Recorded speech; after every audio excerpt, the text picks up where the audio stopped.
Welcome to Educator.com's English Grammar course. This lesson is on nouns. Let's get started. All right, we're going to begin with a brief lesson overview. We're going to ask, what is a noun? What is it? What does it do? We're going to look at different kinds of nouns, which is going to be the major focus of this lesson. We're going to look at singular and plural nouns, collective nouns, concrete and abstract nouns, proper and common nouns, and count and non-count nouns. And then we're going to do a little practice identifying nouns in some literary passages. All right, to begin with, what is a noun? Well, the word noun comes from the Latin word nomen, which means name. So basically, a noun is a name for something. It names a person, place, or thing, or idea. When you hear noun, here's your mnemonic, think Johnstown, because John is a person. This is John Philip Sousa. A town is a thing, and Johnstown, Pennsylvania is a place. So when you hear noun, think Johnstown. Anything that you can cover under Johnstown is probably a noun. All right, let's do a little practice to begin with. See if you can identify the nouns in this passage. This is from the beginning of J.M. Barrie's book, Peter Pan. All children except one grow up. They soon know that they will grow up, and the way Wendy knew was this. One day, when she was 2 years old, she was playing in a garden, and she plucked another flower and ran with it to her mother. Take a good look. See if you can identify all the nouns. Pause the video if you need to. And here they are. All children. Okay. Children are, of course, people, except one grow up. They soon know that they will grow up. And the way, which is an idea. Wendy is a person. Knew was this. One day, which is a thing. When she was 2 years old, two things. She was playing in a garden, a thing. And she plucked another flower, a thing, and ran with it to her mother, a person.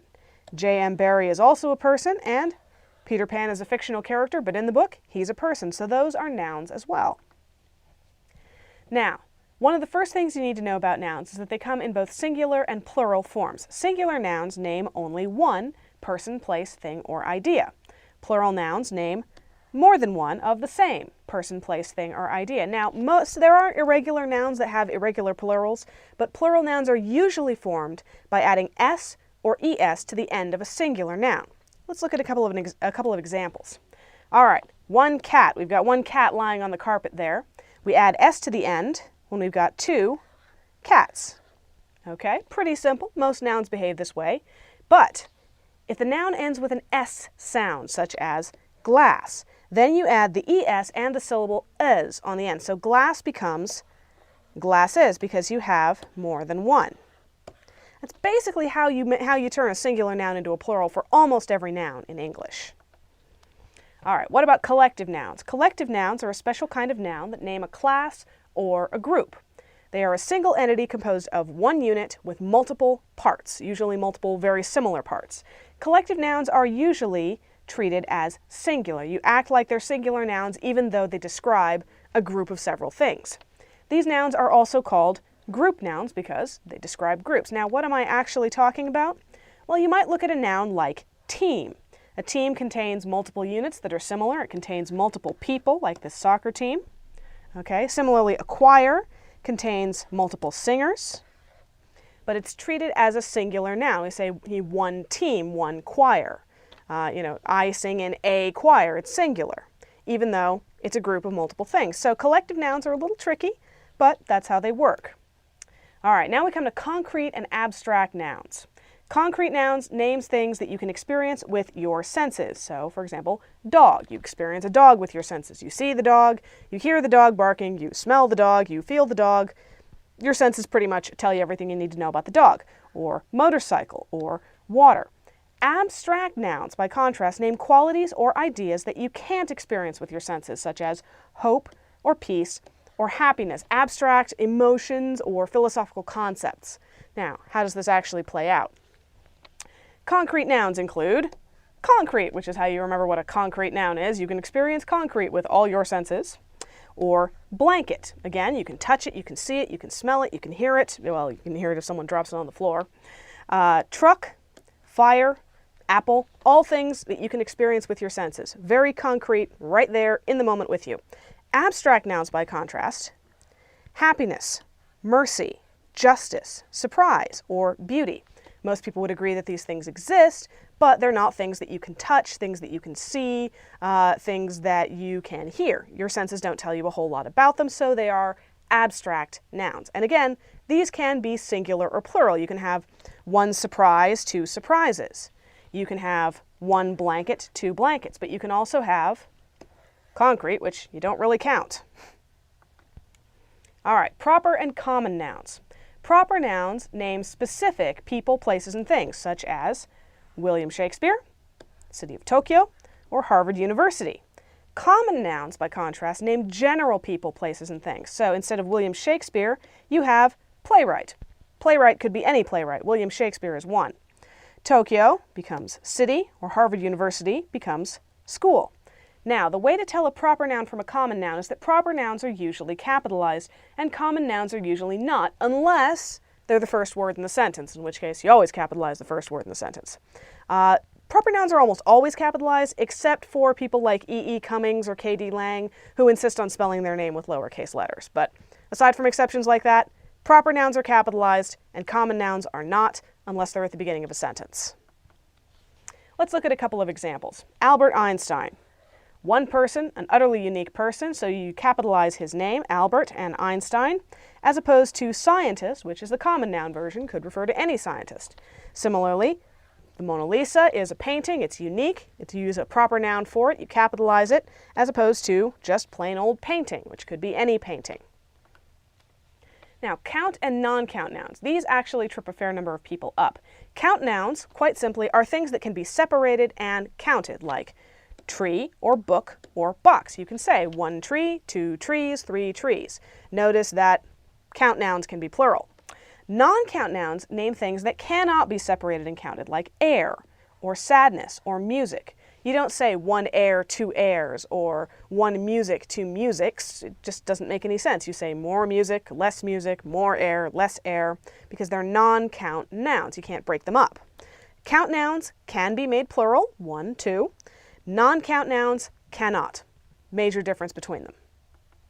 Let's look at some examples. All right, classic count noun, bear.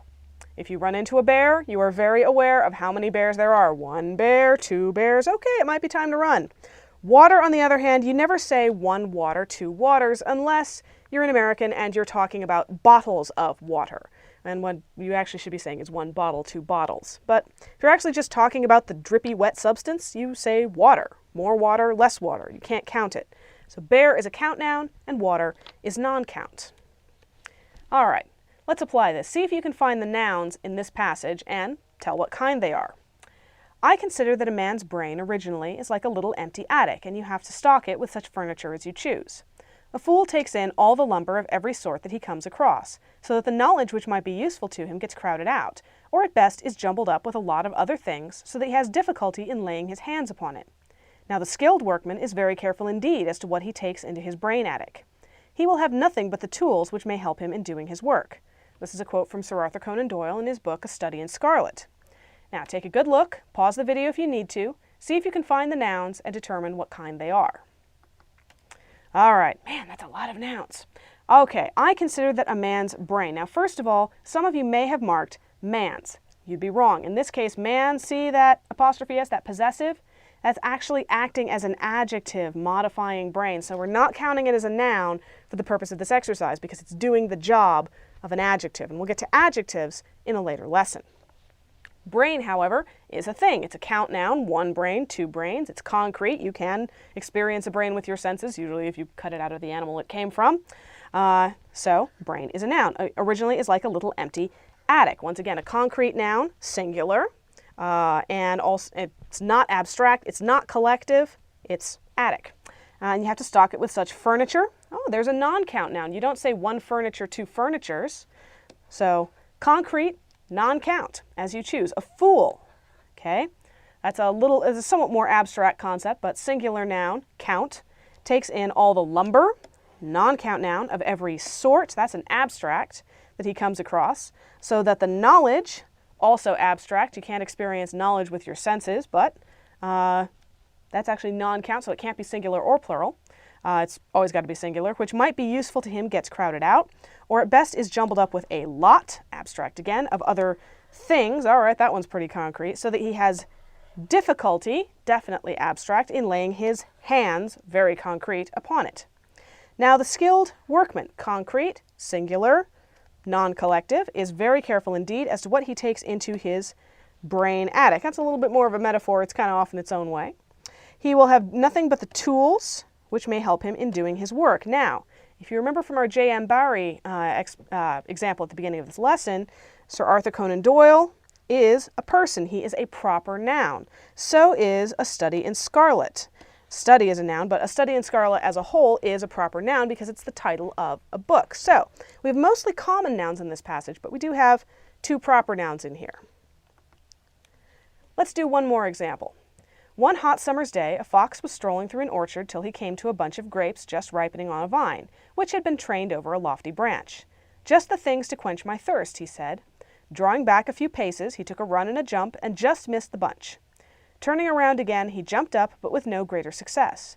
Again and again he tried after the tempting morsel, but at last had to give up. He walked away with his nose in the air, saying, "I am sure they are sour."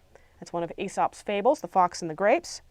Take a good look, see if you can find all the nouns in this passage, and determine what kind they are. And here they are, one hot summer's day. Notice that summers, once again, is not treated as a noun because it's doing the job of an adjective. It's modifying day. But day is concrete, singular, common. A fox, concrete, singular, common, was strolling through an orchard, concrete, singular, common, till he came to a bunch, concrete, singular, common, of grapes, oh, plural this time, just ripening on a vine. Now we're back to singular, still concrete, still common, starting to get this, which had been trained over a lofty branch, concrete, singular, common. Just the things, so we have a plural one here and a little bit more abstract, to quench my thirst. Totally abstract, and also, generally speaking, a non-count noun. You don't say one thirst, two thirsts.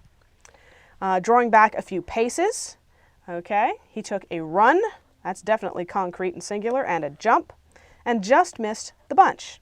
Turning around again, he jumped up, but with no greater success. That's definitely an abstract noun because you can't touch success, you can't smell it.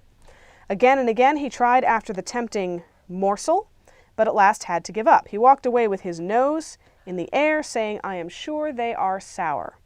And once again, Aesop is a proper noun.